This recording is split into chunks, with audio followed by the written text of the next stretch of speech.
آگے راستے بند ہو گئے ہیں، اس لیے ہم وہیں رک گئے ہیں۔ میں نے ان سے پوچھا کہ وہ کہاں کے رہنے والے ہیں۔ ایک نے کہا کہ وہ سلہٹ کا رہنے والا ہے، دوسرے نے بوگرا کا نام لیا۔ بوگرا مشرقی بنگال کا ایک شہر ہے۔ میں نے پوچھا کہ وہ یہاں کیا کر رہے ہیں، تو انہوں نے بتایا کہ یہاں ان کی سپلائی کا کاروبار ہے اور وہ ایک ٹھیکیدار کے معمولی سے حصے دار ہیں۔ وہ میرے ساتھ ہاتھ ملا کر چلے گئے۔ تو وانگ نے مجھ سے پوچھا کہ میں نے انہیں ایسی ویسی بات تو نہیں بتا دی۔ میں نے وانگ سے پوچھا کہ وہ انہیں جانتا ہے۔ وانگ نے بتایا کہ انہیں وہ اچھی طرح جانتا ہے، یہ انگریزوں کے جاسوس ہیں، مطلب یہ کہ وہ انٹیلیجنس کے مخبر ہیں۔ میں نے جو حلیہ بنا رکھا تھا اور جس طرح میری داڑھی بڑی ہوئی تھی، یعنی مولویوں جیسی تھی، اس سے لوگوں کو دھوکہ دیا جا سکتا تھا۔ انٹیلیجنس کے مخبروں کی آنکھوں میں دھول نہیں جھونکی جا سکتی تھی۔ انٹیلیجنس والے جانتے تھے کہ جاسوس عموماً میرے والا بھیس بدل لیا کرتے ہیں اور عبادت گاہوں میں بیٹھ کر جاسوسی کیا کرتے ہیں۔ میں یہ نہیں بتا سکتا کہ ان مخبروں نے میری بات صحیح مان لی تھی یا نہیں۔ بہرحال ہم تھوڑی دیر بعد وہاں سے چل پڑے۔ ہمیں شام سے پہلے اس جنگل سے گزر کر اپنی بستی تک پہنچنا تھا۔ درندے شام کے بعد باہر نکلتے اور اپنا شکار ڈھونڈتے ہیں۔ ہم قصبے سے نکلے اور واپسی کا راستہ اختیار کیا۔ وانگ نے اپنا خچر میرے خچر کے پہلو کے ساتھ رکھا اور اس نے بات شروع کر دی۔ بات یہ تھی کہ جب فوج نے اپنا دفتر اس قصبے میں آ کر بنایا تو ایک ادھیڑ عمر آدمی جو آسام کا رہنے والا مسلمان تھا، فوج کے ساتھ ہی یہاں آ گیا۔ وہ فوجی نہیں تھا، سویلین تھا، لیکن کسی کو بھی معلوم نہیں تھا اس کی نوکری اور ڈیوٹی کیا ہے۔ اس کا نام شجاع الدین تھا۔ وہ کسی دفتر میں بیٹھتا نہیں تھا، عموماً بازار میں اس قصبے کی گلیوں میں آہستہ آہستہ گھومتا پھرتا نظر آتا تھا۔ شکل و صورت سے بڑا ہی پروکار اور مسکراتا ہوا لگتا تھا۔ ہر کسی کے ساتھ سلام و دعا رکھتا اور رک کر خیر خیریت پوچھتا رہتا تھا۔ کبھی کبھی وہ یہاں سے غائب ہو جاتا اور کبھی 1 مہینہ اور کبھی 2 مہینے لگا کر واپس آتا تھا۔ ہر کوئی اسے عزت سے ملتا کیونکہ اس کا سارا انداز اور ملنے جلنے کا طور طریقہ شریف آدمیوں والا تھا۔ وہ ایک بڑے اچھے مکان میں رہتا تھا جس میں اس کا ایک نوکر تھا۔ بیوی بچے نہیں تھے۔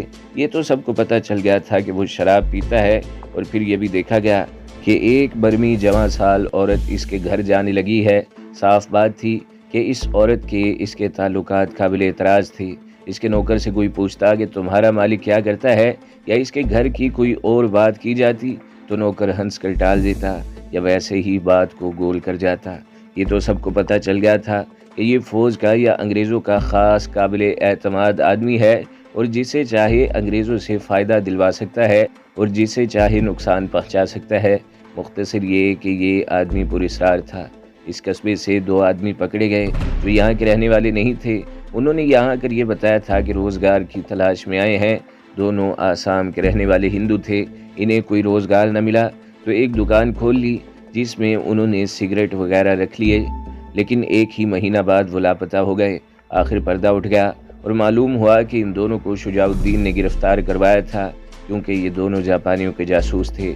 پھر اس نے 3 اور تعلیم یافتہ قسم کے آدمی اس طرح گرفتار کروائے کہ ایک رات ملٹری پولیس نے ان تینوں کے گھروں پر چھاپے مارے اور کچھ لٹریچر برآمد ہوئے اور ثبوت مل گیا کہ ان لوگوں کا تعلق اس انڈین نیشنل آرمی کے ساتھ ہے جو جاپانیوں نے تیار کر رکھی ہے۔ یہ کارنامہ بھی شجاع الدین کا تھا۔ یہ بھی پتہ چلا کہ شجاع الدین نے اپنے مخبر تیار کر رکھے تھے۔ وہ جو کچھ عرصے کے لیے غائب ہو جاتا تھا وہ جاسوسی کے سلسلے میں جاتا تھا۔ اسے کئی بار فوجی گاڑی سے قصبے سے جاتے دیکھا گیا تھا۔ اس قصبے میں ایک خاندان تھا جس کا تعلق بدھ مذہب کے ساتھ تھا۔ ان کی 2 جوان لڑکیاں تھیں اور دونوں خاصی خوبصورت تھی۔ ایک رات فوج نے اس گھر پر بھی چھاپا مارا اور 2 جوان آدمیوں کو پکڑ کر لے گئے۔ پتہ چلا کہ یہ چھاپا بھی شجاع الدین نے مروایا تھا۔ اس خاندان کو سب لوگ جانتے تھے۔ بڑا ہی شریف اور عزت والا بلکہ عظمت والا گھرانہ تھا۔ کوئی سوچ بھی نہیں سکتا تھا کہ اس گھر میں جاسوس بھی پیدا ہو سکتے ہیں۔ لوگوں میں شجاع الدین کے خلاف چہمگوئیاں ہونے لگیں۔ 3-4 دنوں بعد اس خاندان کے یہ دونوں پکڑے ہوئے آدمی گھر آ گئے اور پھر دیکھا کہ اس خاندان کی بڑی لڑکی ایک انگریز میجر کے کوارٹر میں گئی۔ اس کے بعد یہ لڑکی اس میجر کے ساتھ گھومتی پھرتی نظر آنے لگی۔ بات بڑی صاف تھی، وہ یہ کہ یہ میجر اس لڑکی کو چاہتا تھا یا شجاع الدین نے اس میجر کو خوش کرنے کے لیے یہ لڑکی اس کے ساتھ لگا دی تھی اور اس کا یہ طریقہ اختیار کیا تھا کہ اس گھر پر چھاپا مروایا، لڑکی کے 2 بھائیوں کو گرفتار کروایا اور اندر ہی اندر کوئی سودا بازی ہوئی اور لڑکی نے اپنے بھائیوں کی خاطر اس انگریز میجر کے ساتھ دوستی لگا لی۔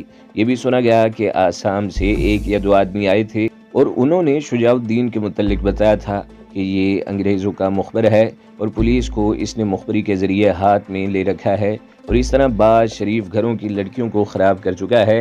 انہوں نے یہ بھی بتایا کہ وہاں اس کے آدمی جس سے چاہیں جگہ ٹیکس وصول کر لیتے ہیں۔ یہ اس شخص کی شہرت ہے، اس کے پاؤں اس قصبے میں جم گئے تو اس نے جگہ ٹیکس یہاں بھی لینا شروع کر دیا تھا، لیکن اتنا عام نہیں۔ کسی بڑے دکاندار کے ہاں جا دھمکتا اور اس سے کہتا کہ اتنے پیسے فوراً نکالو ورنہ فوج کو تم پر شبہ ہے کہ تم جاسوس ہو۔ اس قسم کی حرکتوں نے اسے سارے قصبے میں بدنام کر دیا۔ پہلے لوگ اسے احترام سے سلام کرتے تھے، لیکن اب اس کے ساتھ کوئی بات بھی نہیں کرتا تھا۔ لیکن اس شخص کو اس کی کوئی پرواہ نہیں تھی۔ اس کے پاس انگریزوں کی اتھارٹی تھی اور انگریزوں کا روب استعمال کرتا تھا۔ اسی قصبے میں ایک مسلمان گھرانہ بھی رہتا تھا۔ مسلمانوں کے چند اور گھر بھی تھے۔ اس مسلمان گھرانے میں ایک بڑی ہی خوبصورت لڑکی تھی۔ وہ بغیر پردے کے باہر نکلا کرتی تھی۔ شجاع الدین کی نظر اس پر پڑ گئی۔ وہ اس لڑکی کو پھانسنے کی کوشش کرنے لگا۔ اس نے لڑکی کے باپ کے ساتھ میل جول شروع کر دیا اور اس کے گھر بھی جانے لگا۔ یہ بھی دیکھا گیا کہ ایک بار وہ چاولوں کی بوری اٹھا کر اس مسلمان کے گھر گیا تھا۔ اس سے لوگوں نے یہ رائے قائم کی کہ یہ لڑکی کی خاطر اس گھر کو فوج کا راشن مفت سپلائی کر رہا ہے۔ لڑکی کا باپ عزت و شرافت والا تھا اور اس گھرانے کا شمار شریف گھرانوں میں ہوتا تھا۔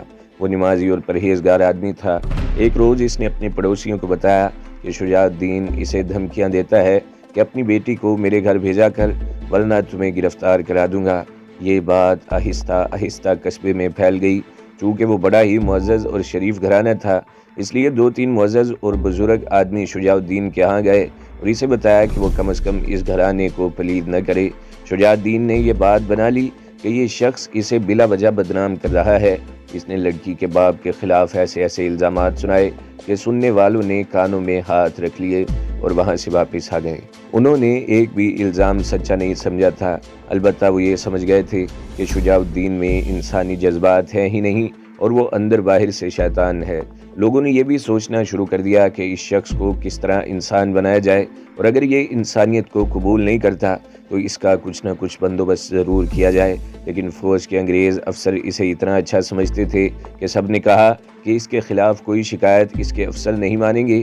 ایک روز لڑکی کے باپ نے روتے ہوئے اپنی جان پہچان کے چند ایک آدمیوں سے کہا کہ رات شجاع الدین اس کے گھر آیا تھا اور یہ کہہ کر چلا گیا ہے کہ 1 ہفتے کے اندر اس نے اپنی بیٹی کا نکاح شجاع الدین کے ساتھ نہ کیا تو وہ پورے خاندان کے آدمیوں اور عورتوں کو جاسوسی کے الزام میں گرفتار کروا دے گا اور کبھی بھی اس جال سے نکلنے نہیں دے گا۔ لوگوں نے یہ بات سنی تو وہ سوچنے لگے کہ درخواست لکھ کر انگریز افسروں کو دی جائے یا کیا کیا جائے۔ لڑکی کا باپ تو بیچارہ رو رو کر آدھا رہ گیا تھا۔ شجاع الدین کا ایک مشغلہ شکار تھا۔ اس کے پاس 2 نالی بندوق تھی۔